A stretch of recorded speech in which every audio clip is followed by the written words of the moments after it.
Hey Artnerds, today we are taking a look at the ShuttleArt alcohol markers. These were ever so kindly loaned to me by the amazing art nerd Allie. Her art is super cute, so I'd love it if you guys could check out the link in the description below to her Instagram and give her some love.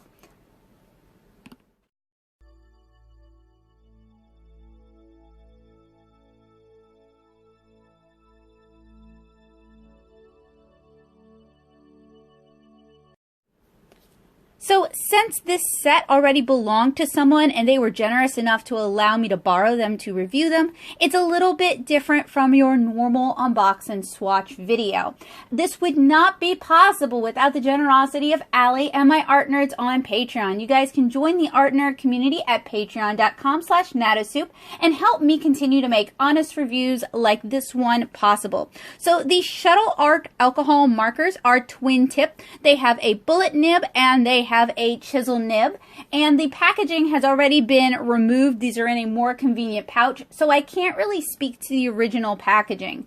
There are 88 colors in this set, plus a colorless blender, although this set doesn't have the colorless blender, and that is $41.99 on Amazon, and it doesn't seem to come with its own case. So here I have my ShuttleArt marker as well as the Milo markers, and you guys can check out reviews for the Milo art marker and the Milo Pro marker here on this channel as well. I'm comparing them because, as you guys can see, they all utilize the same body and just have different tips. Now, I have some theories about this. I feel that this might be due to the fact that one factory in China or two factories in China are making all of these markers and then they're being rebranded when they're sold in the US, but I don't know this for certain, so that's just conjecture. Now, these are some clips from my Milo Pro review where I'm comparing the foam rubber tipped Pro marker to the fiber tipped Art marker. And now I have the ShuttleArt marker compared to a bunch of other popular alcohol markers on the market. So we have the Prismacolor, we have the Shuttle, we have a Copic Sketch, a Copic Original, a Blick Studio Brush Marker, a Copic Ciao, and a Winsor and Newton Pro Marker. And I actually have reviews for everything but the Ciao and the Original, either here on this channel or over at natosoup.blogspot.com in my alcohol markers subsection. So compared to other markers, the not refillable markers in this lineup are the Prismacolor, the ShuttleArt, and the Winsor and Newton Pro marker. The refillable markers in this lineup are the Copic Sketch, the Copic Ciao, the Copic Original, and the Blick Studio Sketch. And I am going to have a transcript of this review in the description below. So if you're having trouble following along with the audio, if you need additional links, or you just enjoy reading your content, please do check the description down below. So while uncapping these, most of these are brush tip markers. When I'm purchasing markers for me to use, I do prefer brush tip markers. But since I borrowed these markers from a friend, we're kind of working with what they have and their preferences. I know that some artists do prefer bullet tip markers, particularly artists who do things like coloring books and are working in very small spaces. So I do think there is a demand for both types of markers. I'm glad both types of markers exist, but my own personal preference is for the soft foam rubber brush tip markers. And in this lineup, all of the markers except for the ShuttleArt marker feature a foam rubber brush tip, which is going to be much more flexible and durable than a fiber brush tip. Also, almost all of these markers have a chisel tip on the end. The exceptions are the Copic Original, which has a replaced tip where the original chisel tip would be, and the Prismacolor, which has a very fine bullet tip.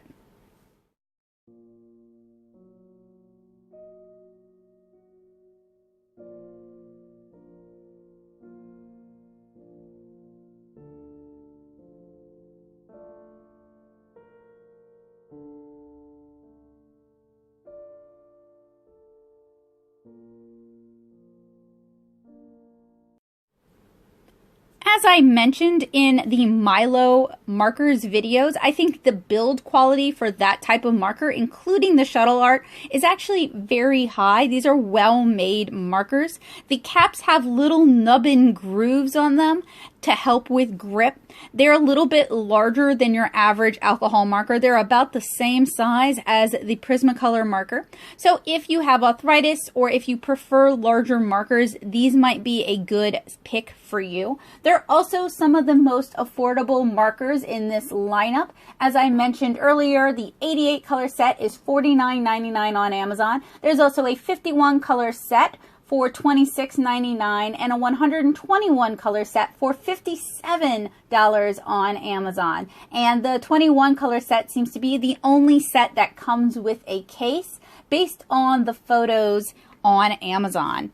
And you can get the ShuttleArt markers, as I mentioned, on Amazon. So now I'm comparing these with the Artist Loft markers. I compared the Milo markers to Artist Loft markers as well. I think these are the closest direct comparison. And I don't know if I mentioned this earlier, but one of the reasons Allie and I thought to compare the ShuttleArt markers with the Milo art markers is not only do they have the same body, but they have the same color numbers and the same color names, which leads us to believe that these are really just the same markers, but repackaged. If you guys happen to know a little bit more about this, if you can link me to some verified information and not just the marker websites, I would really appreciate it because it would really help me get to the bottom of this kind of mystery. So I am comparing these to the Artist Loft markers because the bodies in general are very similar. They both have triangular bodies. The Artist Loft markers are slightly smaller. The caps are fairly similar except they don't have the grooves. Now, so from top to bottom, or rather from bottom to top, we have the original Artist Loft, or rather the G2 Artist Loft that has the fiber tip. Mine's already frayed to heck and back. We have the foam rubber tip, which I prefer. That's the G3, the new bodies that you can find in stores for the most part now. Some sets are still using the G2. And then we have the ShuttleArt markers. Now all of these are slightly larger than a Copic Sketch, a Copic Ciao, a Blick Studio brush marker. They're triangular, so they're going to be less prone to rolling, and they have color names and color numbers on the caps. If you guys are interested, in a later video I will compare the Artist Loft markers that I have to the Milo and ShuttleArt markers to see if the color systems are indeed the same. So next we're going to do a little bit of swatching, and this is in my Strathmore mixed media book. I use this type of book for all of my alcohol marker reviews, going back for about 10 years now, so I'm on book 4. We do a series of tests, including, as you guys can see, field tests where I put the markers that I'm reviewing to the test and comment on them from there. So I've sorted these out into color families, and I'm just going to kind of swatch through each family in numerical order. And 88 markers is a lot of markers to swatch. So, of course, I've sped this up into time lapse.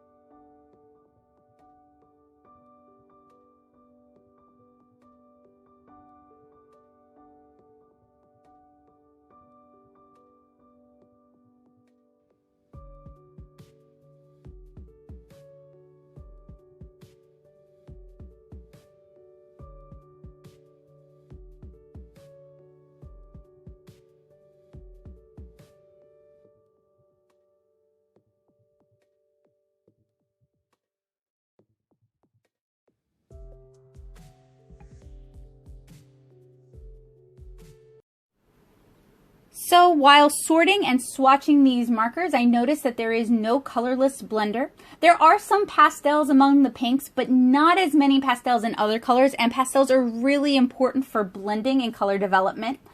There is a CG05 and a WG05 that could maybe be used as blenders, and I'm going to show you guys that a little bit more in our circle tests.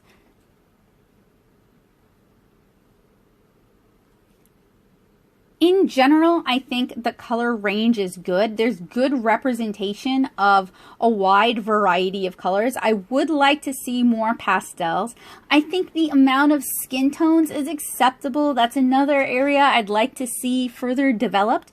And this set didn't come with a colorless blender. I don't know if it's because Allie has replaced that with one that she prefers more, or if it was never sent to her. So I can't speak to that, but I do know that the original listing packaging does say that it comes with a colorless blender, so you should receive one if you do order one. And I do apologize for that loud buzzing noise you guys heard. I do my recording on my phone, and that's just unfortunately one of the things that happens sometimes. So I'm working through the color family, swatching the different colors, and then labeling them as I finish each color family. I think there's a decent number of purples and violets. We have a true purple, we have some red purples, we have a lavender-ish color, we have some red violets.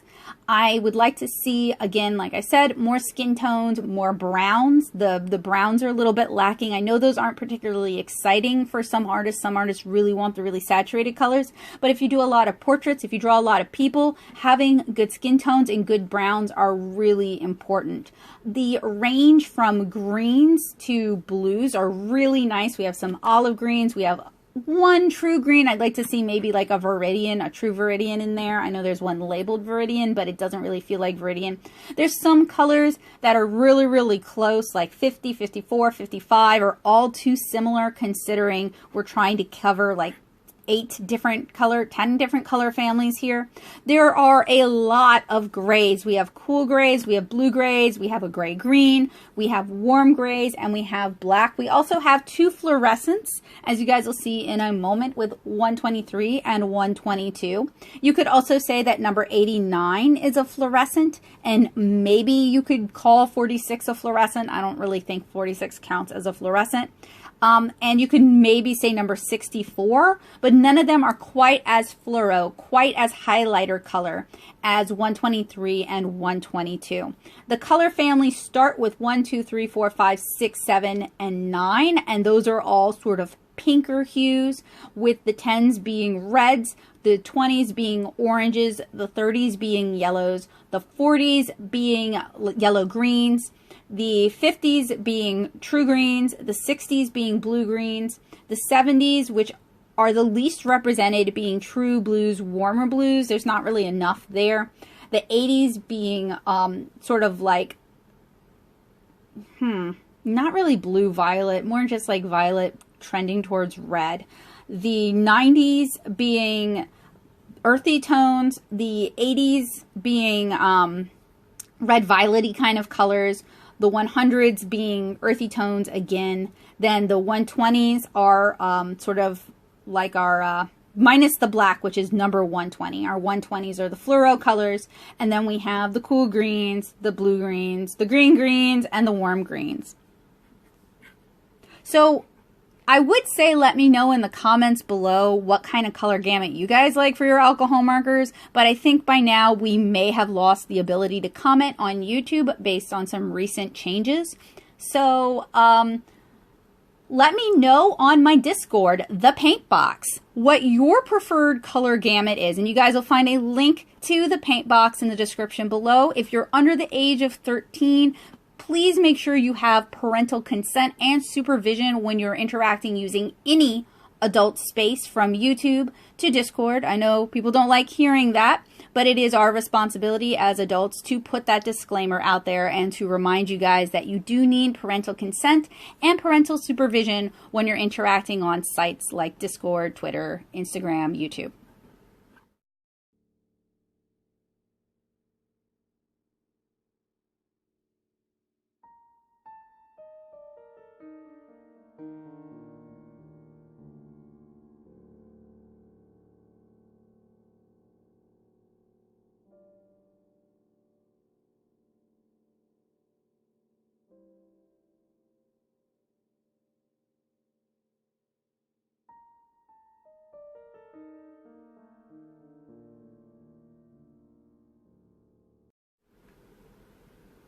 So here are my swatches.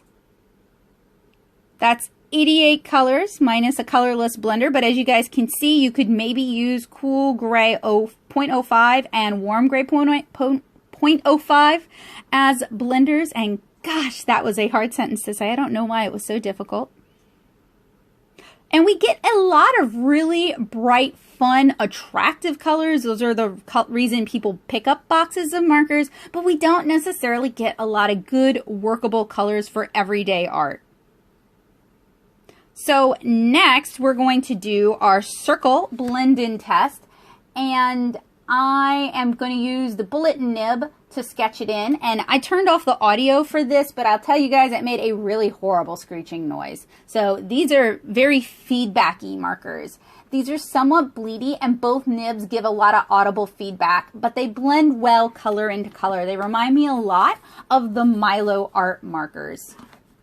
The ink also seems to stay wet for a long time. I have a rainbow test coming up, and the ink stayed wet for that test, or rather while I was doing the alcohol solvent test, the ink on the circle test stayed wet for a long time. So the reason we do this test is it's going to show us how well these markers layer, how well they blend, how well they work color into color.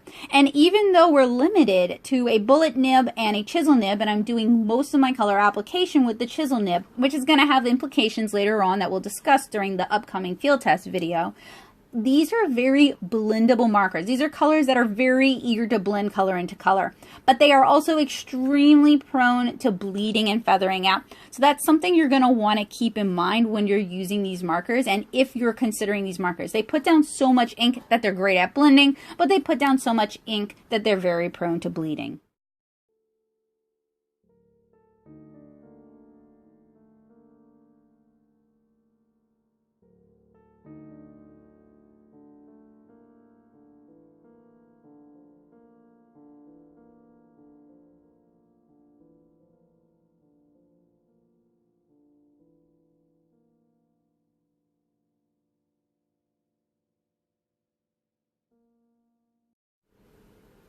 And you guys can see we get some pretty smooth color transitions. We worked from a blue-green all the way to a blue and then blended out with a cool gray. We're going to use one of the colors that we selected from this ball to do our marker reactivity test. And we're going to be testing the Artist Loft colorless blender, a Copic colorless blender, and we're also going to try rubbing alcohol with these. Now, if these had come with the colorless blender, I would also use the colorless blender included to see how well they react. But if you purchase this set and you find that you don't have a colorless blender, you could easily pick up a Copic Ciao colorless blender or even an Artist Loft colorless blender from Michael. So you're not really stuck if you don't have a blender. It just would be nice to include one. You can also use rubbing alcohol as a reactive with your alcohol markers, and I have a few videos here on this channel where I show you guys how I do that. I will link them in the cards, but we are going to lose the cards in January, so I'll try to link those in the description as well.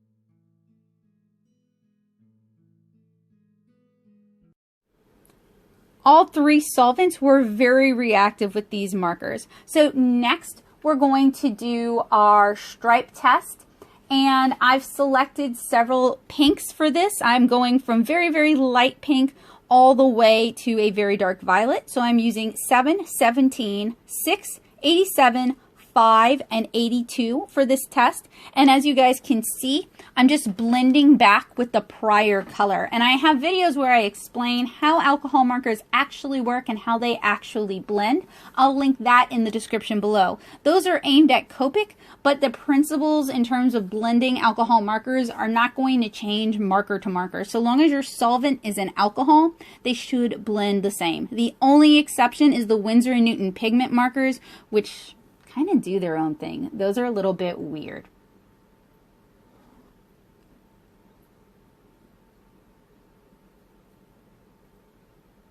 So these are really blendy. It's easy to get nice blended transitions with the chisel tip. And as I mentioned earlier, the field test will be coming up soon. So if you're interested in learning how to use these markers, please keep an eye out for that.